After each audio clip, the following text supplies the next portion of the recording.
ආයුබෝවන්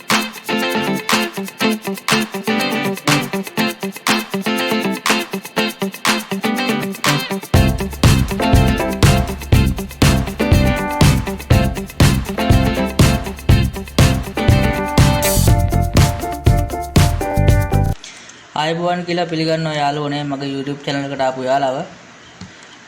මම අද ආවේ මේ පොඩි දෙයක් කියන්න. ඒ කියන්නේ මේ අඟල් හා නූල් පිළිබඳව ගොඩක් අය මේ අඟල් නූල් ගැන පොඩ්ඩක් දන්නව අඩුයි.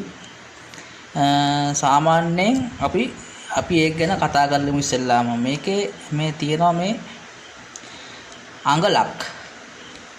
මෙතන මෙතනට තියෙන්නේ හරියටම අඟලයි. මේ අඩි රූලක් මේක. අඩියකට අඟල් තියෙනවා හරියටම 12ක්. අඩියකට අඟල් හරියටම 12ක් තියෙනවා. එතකොට අඟලකට නූල් තියෙනවා 8ක්. මේ තියෙන්නේ මෙතන තියෙන නූලක්. ඔන්න හොඳට බලන්න. නූල් තියෙනවා අඟලකට 8ක් තියෙනවා. 1යි 2යි 3යි 4යි 5යි 6යි 7යි 8යි. හරියටම අඟලකට නූල් 8යි. මේ නූලකට අතරමැදින් තියෙන නූල් භාගය.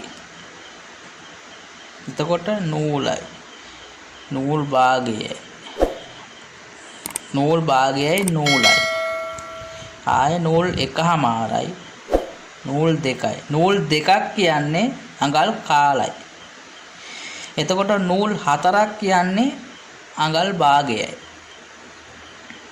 නූල් හයක් කියන්නේ අඟල් තුන් කාලයි. නූල් 8ක් වෙන්නේ එතකොට අඟලයි. අඟල් 12ක් කියන්නේ අඩි 1යි. ඒ වගේම අපිට සාමාන්‍යයෙන් අඟලකට සෙන්ටිමීටර් හරි ඔන්න බලන්න යාළුවනේ. මෙතන හොඳටම පැහැදිලිව පෙන්නත හැකි මේ ටේප් එකෙන් මැදින් ගත්තේ මේ තියෙන්නේ මෙතන මේ තියෙන්නේ අඟලක් 30යි 31යි අතර මේ අඟලක් තියෙන්නේ. මේ අඟලට බලන්න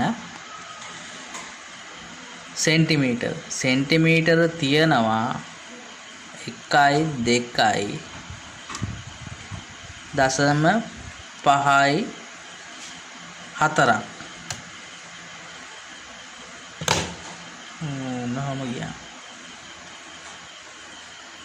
සෙන්ටිමීටර් 2.5යි 4ක් තියෙනවා අඟලකට.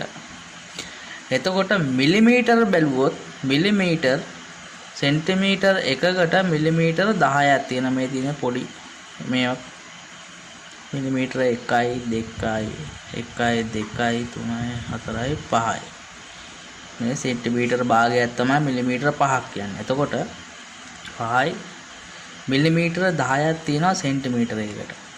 සෙන්ටිමීටර මිලිමීටර 20යි දෙකට. එතකොට අඟලකට මිලිමීටර තියෙනවා 25ත් 26ත් අතර තමයි වැටෙන්නේ. මේ හොඳටම බලන්න 25ත් 26ත් අතර තියෙන්නේ.